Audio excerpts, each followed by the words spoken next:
Do you know the president of this state? It's a sigh of relief. It's getting really wild. Wow, I'm very glad to be here again. Actually, I'm very glad to be anywhere.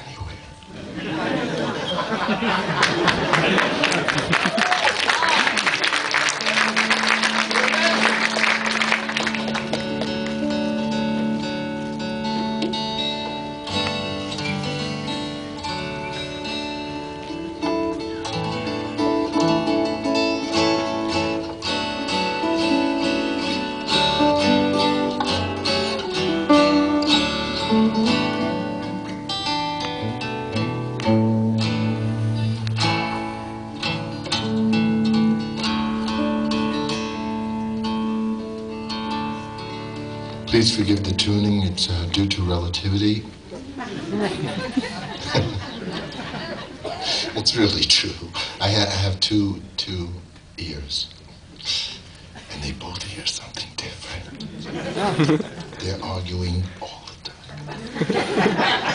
And I'm in the middle, you know what I mean? In any case, way back in Greenwich Village days, we used to run from one coffee house to the next, serving that basket up there and, you know, staying alive. And it was a wonderful way to stay alive because we also had music as the main course of the big menu. You know, a lot of great music, a lot of great people, all in the same place. I came from Brooklyn to Manhattan. I ran away from home, so to speak, thinking I was going to go far, and I ended up in Manhattan. Like 30 years, something like that. It was a good thing because everything changed in my life when I found Greenwich Village. I don't want to talk too much, you know, so I try to condense this for you. You could meet pretty much any person there that was known or unknown, and you had someone you could sit at a table and talk to for hours and get up and go where you have to go and do what you have to do. It was very communal that way. I remember there was this song that I sang, which I had told people who heard it from the first night I sang it on stage, that it was written by a guy by the name of Gene Michaels. That's who I learned it from.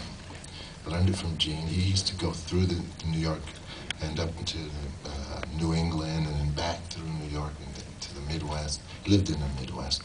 And he would come and, you know, like spend 4 or 5 days there. And he sang a song, and I said, you gotta give me that song. I gotta sing this song. It took me 8 hours to learn the song because it probably had 22 verses. And each time you're supposed to sing the chorus. The worst part is I slowed it down. It really got, and like I said, I don't want to really talk too much about this. I got in front of the big audience at the big coffee shop where they actually paid you to work. They had a hootenanny night on Monday, you know, so everybody could go in, and if you did anything, you could get up on stage and do it. And so I got up there and I started to sing the song. I told everybody, you know, this song was written by Gene Michaels, a friend of mine, and I learned it from him. It took me a long time to learn it, but I did because it was an important message in there for me, and I thought that other people might want to hear it. So I got on the stage, and here I'm saying this for the 3rd time. I said, this song is da-da-da-da. I start singing the song.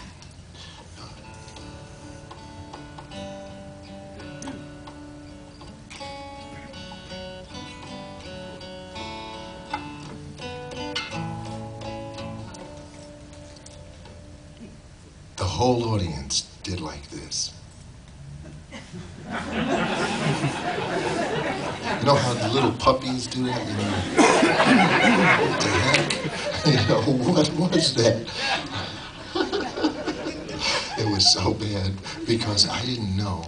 you know, what happened is they after I sang in the song, they heard it and they just really clapped for me a lot. So I couldn't figure out what went wrong, you know. But I got off the stage, I ran off the stage toward the cellar door where the dressing room was supposed to be down. I get sort of sideswiped by this guy who stops me in front of the door. And he said, "That was the greatest version of that song, man, I've ever heard." I was really like, phew. I ran to the door.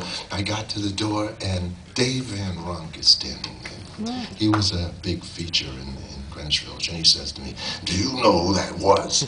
And I said, "No." You know, I didn't know the guy. He said, "He wrote that song you just sang." A hell of a way to meet Bob Dylan, huh?